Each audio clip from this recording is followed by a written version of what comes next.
Hi, welcome to the sewing room.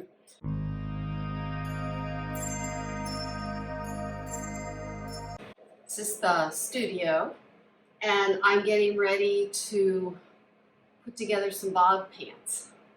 So come sew with me. Okay, so I've got them all cut out. We're going to be working with 4 pattern pieces. We've got a pocket, a waistband, a front and a back, and then we've cut out 4 pockets and I've serged around them. And the next thing I'm going to do is serge the side edges of both the front and the back. So let's go do that. Now I am filming. That's a load bearing post, so sorry about that. But here we are back on the sewing table. My sewing table is 58 inches wide and 2 yards long. And that is my cutting area where you see the little shelf and the stuff hanging. I've got my blades on top and also my rulers on the very top. And then next comes my pressing station. I love my pressing station. Hey, I got a new iron. I might show that to you. Cordless. And then next is my thread.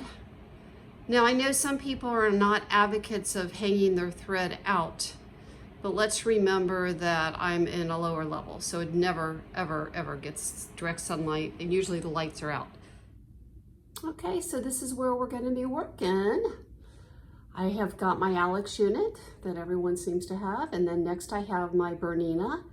It is called a Virtuoso 150, and I bought it on December 31st, 1999 with the encouragement of my husband. I'll skip to the last one because it's a companion machine to the first one. It's called a Burnett, and it's a serger, and I got it on the same day. And then the one in the middle is more of a recent purchase. I believe I got it in 2019, and it's a baby lock cover stitch. I won't be using the cover stitch for this project, so I'm probably going to cover it up. And then the cart in the middle is actually a new addition to my sewing practice.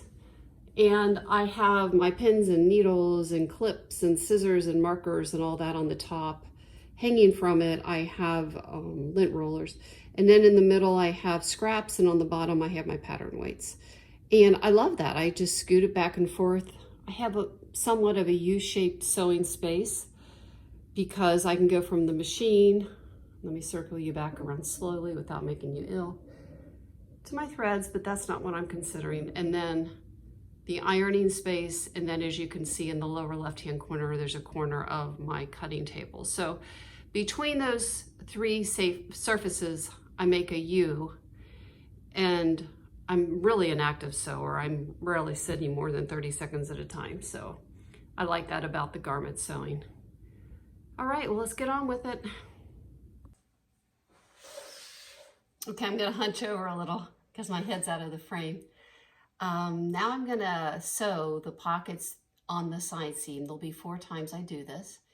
I'm using a 2.8 stitch length, and I'm using Gutermann thread, and I'm using my Bernina, and here we go. I'm buzzing, let's drink up. Your death look like big fun. Come on, let's get it on. Like that Marvin Gaye song. I'm stunning, you love it. Come on, give me something. I know that you want it. Come on, give me something. The night is young and so are we. So maybe you should leave with me. The night is young and so are we. So let's have some fun. If you love me right, yeah, this could be the summer of our lives now, honey. Give it to me like you know you should now, baby. This could be the summer of our lives, the summer of our lives. I'm going to top stitch that seam allowance down towards the pocket. Tell me your desires. I'm not getting tired. Baby, take me higher. I'm sunny in love. Come on, give me something. I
Okay, no hijinks has ensued so far. Things are going pretty well.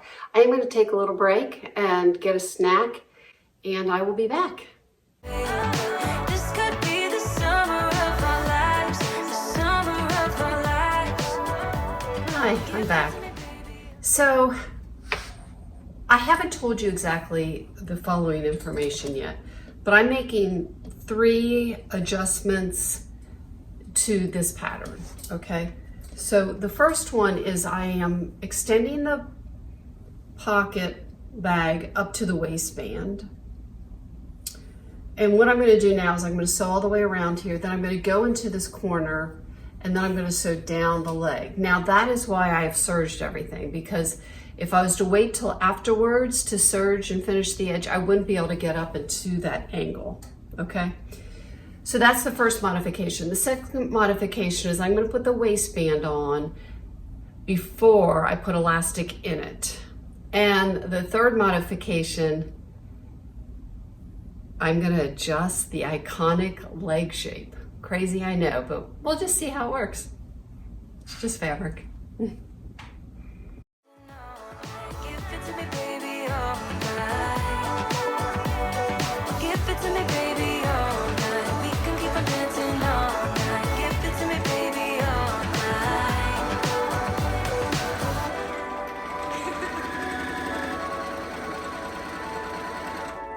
Let's go.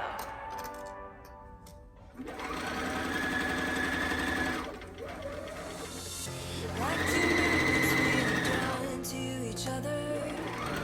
You just know how to push all my buttons. Moved out of town and I erased your number, but still I find myself calling.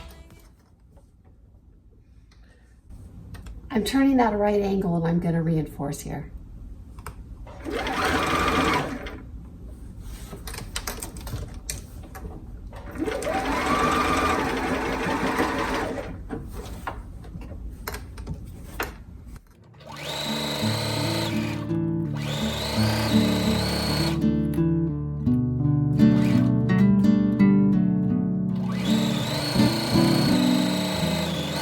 I'm going to go over the pocket twice at the bottom part.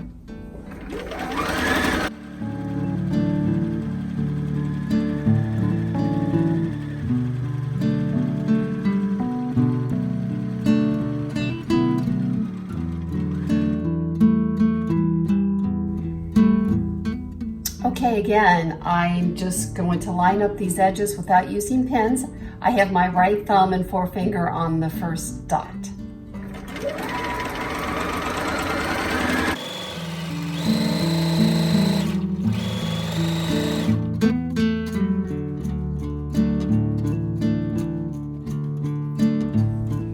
The line on the back leg is a little longer than the front. If that happens to you, don't worry.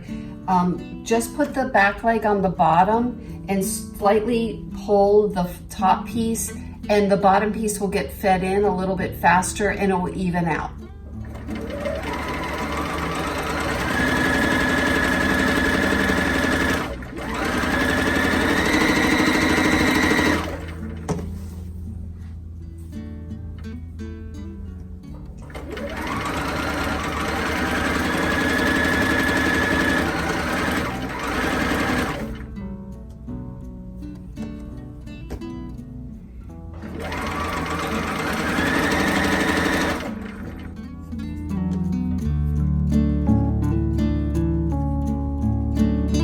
I've got about 5 inches left to go and they're perfectly even now.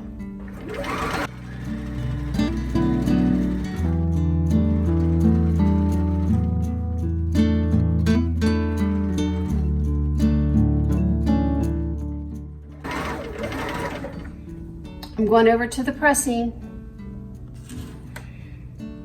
Hi, now I am going to serge the inner legs. I've already stitched them and I just set the seam a little bit with the iron, about 10 to 15 seconds on each leg, and now I'm going to finish those edges. Now I'm going to press my inner seam. I'm going to press them in opposite directions, or I'm going to press them open. I haven't decided. But I've got a sleeve board under there.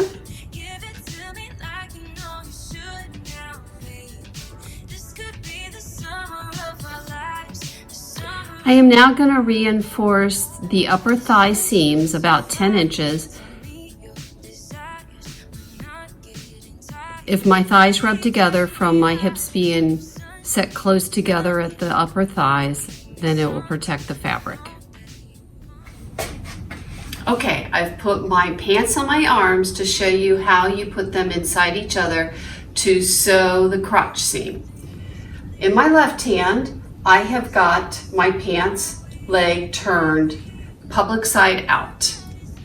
In my right hand, I have got my pants turned and my crotch at my fingertips, and the public side is in. I'm now going to bring them in, switch my hands,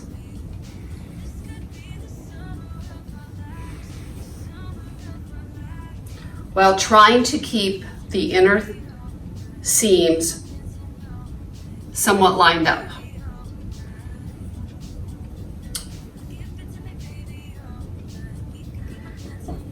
The result is I'm going to have a U-shaped curve that will be my crotch seam.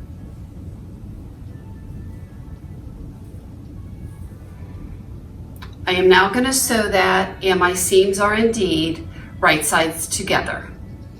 The rest of the sewing I will not use pins. I've sewn my crotch seam, and now I'm going to finish the edges. If you haven't noticed, I've already put my label in. I put size me because I really can't remember what size I cut, and plus I made so many modifications it wouldn't matter anyway. You never want to press open your crotch seams. You want to keep them together for extra reinforcement. Also, you never want to sew them before you sew your inner seams, or it looks like you're riding a horse.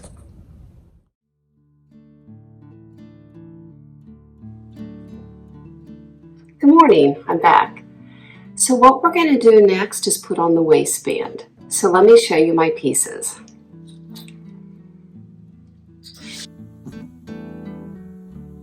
What you're looking at is the top of the bob pants and my waistband. And so far on my waistband, I have pressed it in half lengthwise. I've added a little interfacing, I'd say about 10 inches to the front side that is not folded over. And then I did fold over the other side about 1/4 of an inch. I'm not going to sew it together yet. I'm going to ease it in as I sew it onto the pants. I'm starting by clipping in the middle front and working my way around to the back. With this method, the clips that are on the waistband pattern piece are rendered useless. This is what the back of my pants look like now, and I'm going to start sewing about right here. I'll go all the way around to my orange clip. I'll be using a 3/8 inch seam allowance. Right sides together. Okay, so I have a little bit to cut off, and how I'm going to figure that out is I'm first of all going to trace in using a friction pen where I want my seam line to be. And then I'm going to scooch it over 3/8 of an inch, and I'll cut here, and then I'll do the same thing to the other side. So now I've put my right sides together and I lined up the edges, and now I'm going to take it over to the machine and sew it 3/8. And here's a photo showing how I've pinned the short ends together. Here I am sewing the waistband to the pants for about the last 6 inches, and I have made the seam allowances opposite of each other so they will sandwich together nicely.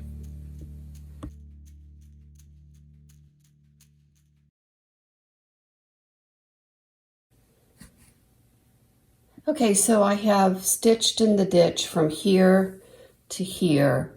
I'm not going to stitch here or here, but I am going to stitch in the ditch to tack down, sew down the rest of the waistband. The places I'm not sewing are going to be for my elastic in and outs. I was trying to create a flat front here, but I ended up reverting it back to the other way. Okay, I have a little bit of a pro tip for you. So at the end, about the last 10 inches of my waistline, I just wasn't certain if they were lining up correctly. So I took it off the machine just in case it wasn't, and then I basted it with invisible thread. If you don't have any of this, make sure you get the smoke kind so you can see it better. But I had this on hand from back in the days when I used to quilt. And you just use real big basting stitches, and I don't expect you to be able to see this, but trust me, they're there. And then when I get done sewing it, will just slide right out because it's a monofilament. I had sewed my seam allowance down on my waistband, so it's not going to get caught up in the waistband. Next, get your elastic, a bodkin, and 2 safety pins. And we are going to start feeding the elastic through the right pocket. Through the left void that we have left.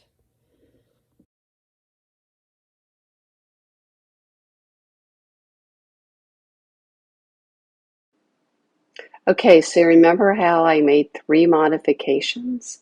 Well, the second one was I changed the waistband a little bit. I was trying to make a flat front, and it basically didn't work. Okay, if you can't hear me, I'll just voice over this, but this is my first try on. I have not hemmed them yet. And I have not made my modification to the legs yet. I am going to wear this elastic with the pin for a couple times. Now, there's 2 reasons. One is my body kind of needs to find where they want to go. But the other reason is because I didn't really have as wide elastic as I wanted.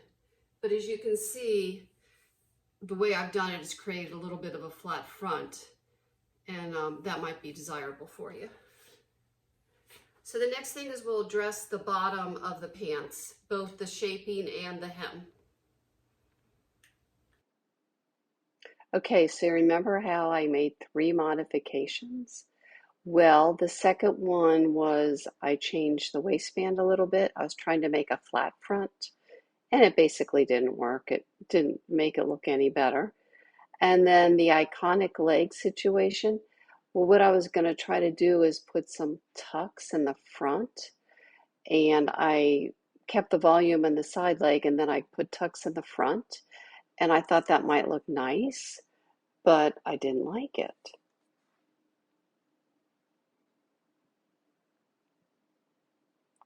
Okay, so I'll show you just a sec.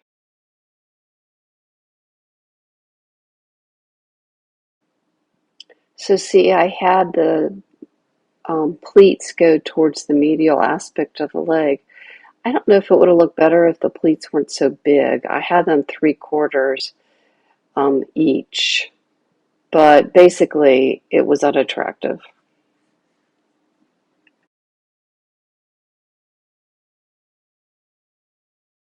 Drop something. Okay, using my functional but yet broken hip curve, I am going to go from 6 to 12 towards the knee dot. Then I'm just going to go like 1/4 of an inch in until I get to that knee dot or notch, however you want to say it. And that'll bring it in. I'll be tapering in a total of about 2 inches. So I'm showing you my markings that at the end I got to remember to angle out for my, this looks straighter. It is straighter than it looks on camera. It's just the way the fabric is laying. But yeah, at the end, since I'm tapering in, I want to make sure I have that angle on my hem, and I'm planning on a 1-inch hem.